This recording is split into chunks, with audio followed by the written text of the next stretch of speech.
We are now going to hear from Marko Dimač, and he's from Slovenia. He works in the public sector, and he's going to tell us why he thinks we need to save the NHS. Hello everyone. Brexit is a catastrophe for the NHS. No deal Brexit even more so. It's going to put the lives of the people that need medicine in danger. It's going to open the door for Donald Trump to privatize it and sell it off to private interests. And Brexit has not been implemented yet. Yet, as the roaring nurse has said, so many of the nurses and the doctors and the migrants that come here to work in the NHS have already left. What a catastrophe. But not only migrants, nurses are leaving the profession.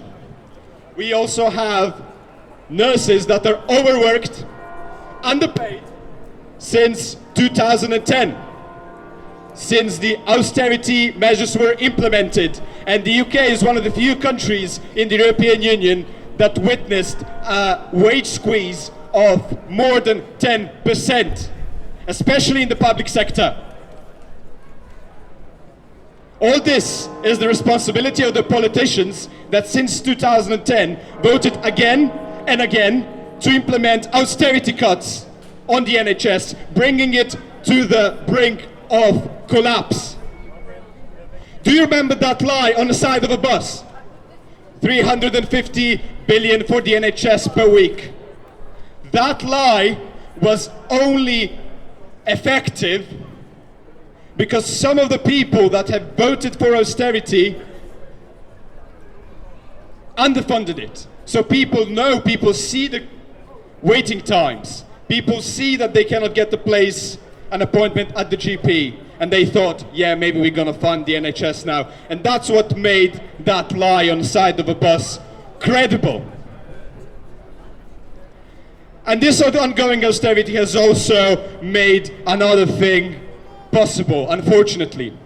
And that is for Nigel Farage, for the xenophobes and the racists, to say that public services have deteriorated because of migrants, because we overstretch services, and that's because that's why citizens of Britain cannot get a space at the hospital, they cannot get the treatment they require. And some of these austerity-enforcing politicians have the temerity to come here and say that they care for the NHS, when they enabled the cuts, they enabled the Leave campaign and created the space to make the arguments to leave the EU. And the chaos in which we are now is their responsibility. So let's stop austerity, stop Brexit, long live to the NHS, and solidarity with all the NHS nurses, doctors and workers. Thank you. Thank you very much, Marko. Okay. Now, it's all very well wanting to save the NHS. What can we actually do? In the short term, the 19th of October, put it in your diary. There will be a People's March, 19th of October. We want to make that the largest demonstration, largest message that government needs to receive, that we do not want to leave. It's only through a confirmatory vote with all the options, a no deal, May's deal or Johnson's deal, it doesn't matter whose it is, and remain on the ballot. That's the only way we are going to save this NHS, because what we don't want to do is drift into some sort of Brexit, and then of course that placard, "Don't sell our NHS to Trump," can really become a reality.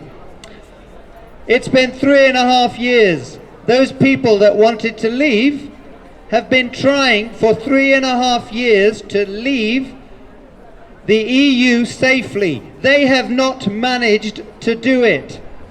Isn't it about time where the British public got to have another say? A people's vote before a general election.